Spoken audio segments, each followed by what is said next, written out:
We know that thoughts are energy. However, the world of energy is ruled by specific laws, which we are becoming more and more acquainted with, very much like the three-dimensional world is ruled by the laws of physics that we study at school, for instance. These energetic laws rule the fact that thought energy starts in the higher dimensional reality, which is much more subtle than our physical 3D reality. So when a seed, a thought, is received and charged with intention or emotion, energy in motion, then it starts the process of being born, of manifesting. But it takes time for this subtle energy to step down into our 3D physical reality. We don't know how long. It varies depending on the integrity of our intention, the clarity of our thoughts, the force of our vision, the passion in our hearts, and so on. It also varies depending on the natural cycles, for instance, the ebbs and tides of energy, the planets' alignment, and their influence on our Earth and our physical bodies during birth and during the whole duration of our lives. The numerological vibrational frequencies stored in our names or the astrology that describes our personalities gives us indications of our potential. Everything is connected. We are not separated from the natural world. Both the Earth, our home, and the cosmic connection, the macro world or the universe, gives us indications of our potential. But there is a time gap between the moment when we have a thought to the moment when we actually experience the results of its manifestation. The perceptual effect on us is a feeling of disempowerment.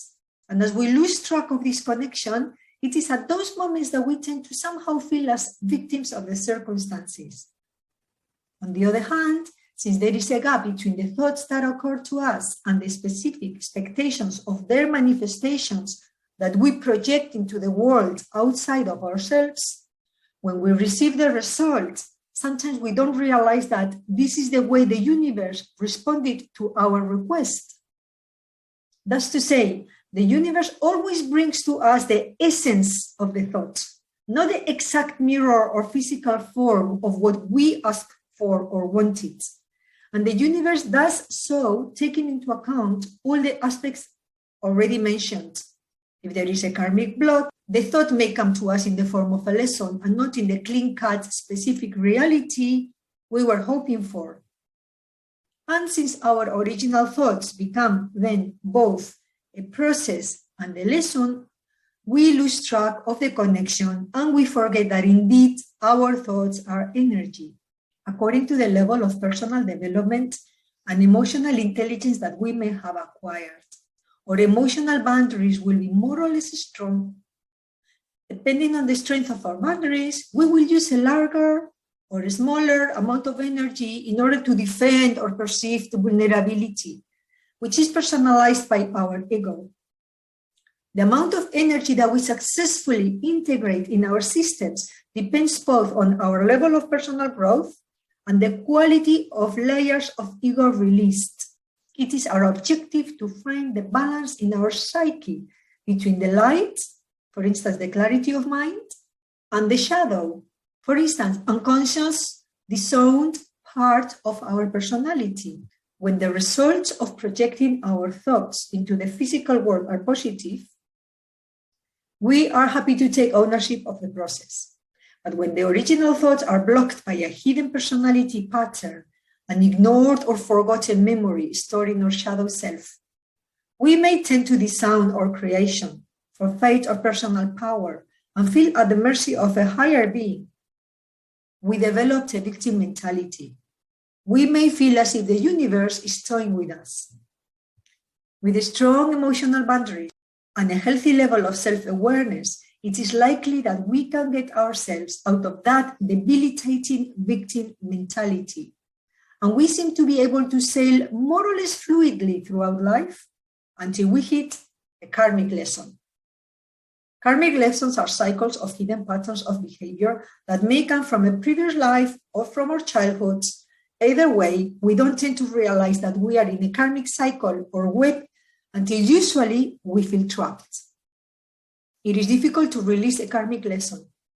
I have learned that you can only cooperate with the present time and zigzag the energy currents as they come without getting too involved emotionally. For me, emotional separation was one of my first and toughest skills that I needed to develop in order to survive emotionally in the world.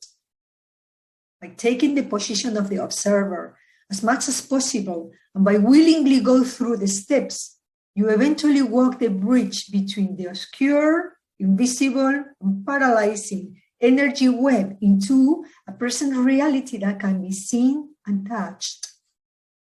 But most people will only willingly work with these spiritual contracts with the objective to clear their energy fields when life forces them to do so, usually by living a shocking experience that makes them wake up from a semi-dormant state. Unfortunately for us, we have no control over the length of time required for a karmic cycle to be completed. So once we realize that we are trapped in a repetitive pattern from which we can't get released, we need to make a commitment to ourselves to do the personal development or healing required work for as long as it is needed. And this takes faith, as we have no proof that we are doing the right work or going on the right direction. Only the whispers of our intuition can guide us. So we need to learn to trust.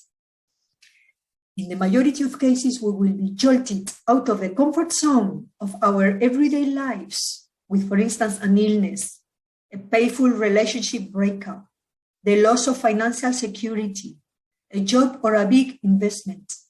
At this stage, it is normal to experience frustration, anger, unhappiness, desperation, and many other negative feelings. But this is the moment of the truth, the moment when we decide whether we have sufficient personal spiritual energy to bridge our negative present circumstances and rebuild our lives, or we decide we can face this reality and make a decision, consciously or unconsciously, that will compromise our integrity. For the sake of feeling safe, or in order to gain a perceived advantage, we will take a road that not only won't release us from the previous karmic cycle, but which will entangle us in various other smaller cycles within the cycles, so as to speak. Because on the spiritual path, there is a straight and narrow line that delimits the direction that we need to walk. And there is very little deviation from this line if we really want to liberate ourselves from the injuries and traumas of the past. And not just the past as in this lifetime, but from all the millennia that our eternal souls have been experiencing this 3D reality in order to grow and evolve. If we take the easy path, we may settle for and accept a lesser reality than what we originally wanted. It is the bird in the hand scenario, which we feel that it will at least stop us from doing without, a feeling of free falling, a vertigo that we experience when we lose control of the rhythms, events, and outcomes of our lives. This is the ego pulling us back into a kind of comfort zone, and we may feel strongly tempted to deviate from the path we know to be right for us, as very few of us can tolerate living without a feeling of control over our reality. Unfortunately, opting for this path, projecting to the world the vibrational frequency of a state of being functioning at survival level,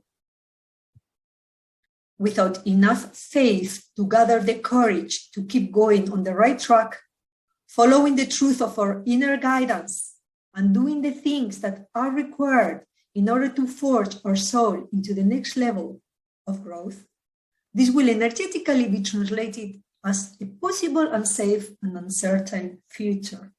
Because the only thing that holds us together in this life is to stand for whom we are, to be honest with ourselves, to live with integrity. This is integrated energy systems. And everything else that may look safe from the outside, for instance, having a lot of material possessions, is just an illusion, a deception, a maya. At this survival level, the prostitute archetype, introduced by Caroline Myss in her book Sacred Contracts, is activated. When our prostitute archetype is imbalanced, We settle for our bottom line in exchange of money or security. Concepts such as higher potential, natural gifts, faith in the universe, inner guidance become irrelevant and even laughable when we are only concerned with our basic survival needs. I consider this a stop, a break, a crossroads on our path to mastery or ascension. Our evolution becomes harder and it takes longer to achieve. We experience more frustration, more struggle. We need more effort in order to achieve the basic things. We get lost in the labyrinth of confusion and we live less efficiently, experiencing less love, gratitude, or compassion. This is why when I got into the spiritual path after a divorce at the age of 32 years old, I made my decision that whatever it took, I would follow the path of my inner truth because anything else was not worth the price I would have to pay. Stuck in this limbo, like a frequency bracket in which we get stuck, not being able to move forwards nor backwards, we keep going around and around with the same motions and in the same patterns until either life brings us another opportunity to leap forward or we consciously start mapping a path of our own design. This takes focus, courage, and a lot of personal power. I don't say that this is easy, but it can be done. And while millions of people are living today in a state of despair and hopelessness, it sometimes takes just one person to take charge of their inner light and show the way forward to the others. But of course, one will only see this light when one is ready to take that step of growth. It is a game we play, and it is called life.